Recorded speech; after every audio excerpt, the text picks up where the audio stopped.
Now, one thing else I want to mention, since we're kind of talking about Genesis pre-sheet last week, this is one of the things I didn't get a chance to go over. Here's the 10 generations from Adam to Noah. This is the problem with English. You're not going to see this in Russian. You're not going to see this in Spanish. You're only going to see this in Hebrew. How many of us hate reading the begats? Like, blah, blah, blah, blah, blah, blah. Let's move on. I did this one time in Israel. I'm at McDonald's, and they have their, big Russian security guard with a gun standing there, and then there's other people around the tables. And so I sit down at this table.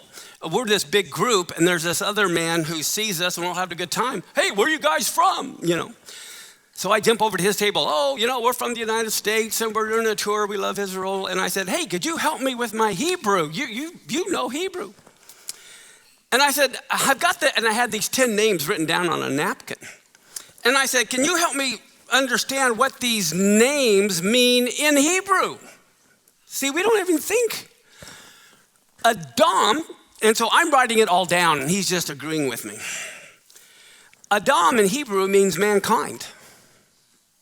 Do you remember when Cain killed Abel? Seth was appointed to take Abel's place because his name means to be appointed to. So when you say that in Hebrew, you're saying to be appointed to. He begat Enosh.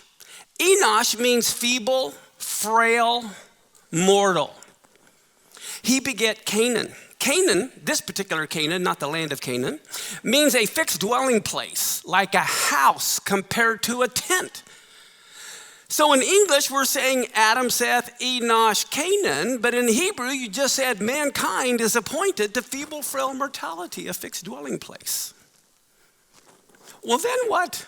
Mahaleel means God who is praised, who begets Yered, which means to come down, who begets Enoch.